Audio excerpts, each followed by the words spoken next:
done.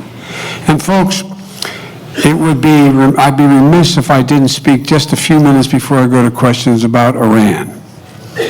You know, first, as we go forward, let me make it clear. President Trump has no authority to take us to a military conflict with Iran, period. He has no inherent authority.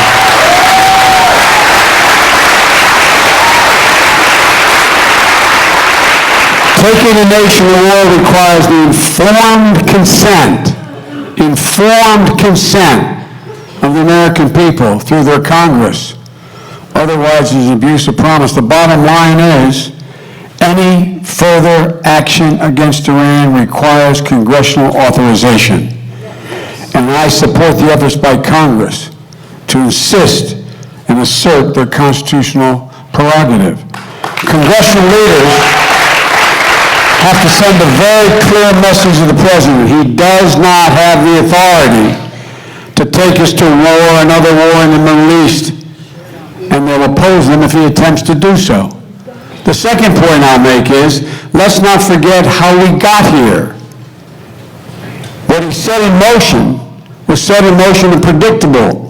And I'm not the only one, but I predicted it 6 months ago, that this president would in fact, when he canceled the nuclear deal, which I and others in my administration helped put together, that was being enforced. Remember what he said? He said, what we're going to do is we're going to walk away from that commitment. We're going to act as America first. What did it do? It put us last. It split up our allies. We, in fact, now have in the Persian Gulf Russian, Chinese, and Iranian ships patrolling the Gulf. We find ourselves in a position our allies have worked against us. They no longer prepared to support us, because we have walked away, and Iran has begun the process of trying to get a nuclear weapon, which there was no possibility of them getting without us knowing well 2 years in advance of them doing it. The most intrusive regime ever set forward in inspection existed.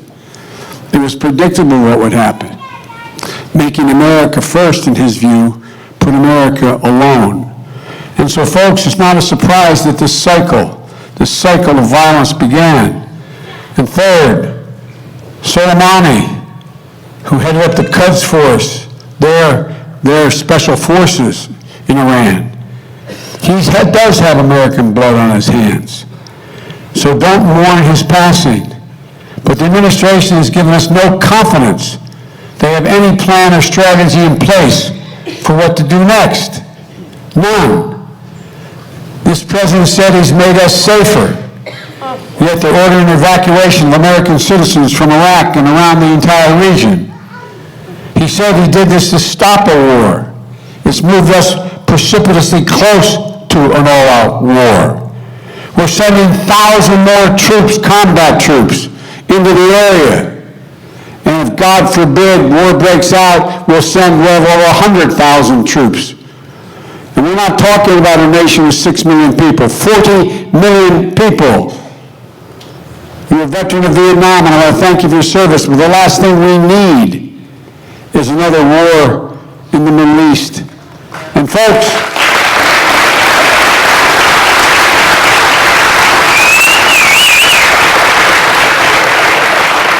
my greatest worry is, does anyone have confidence that Donald Trump has thought through what the next steps are? No,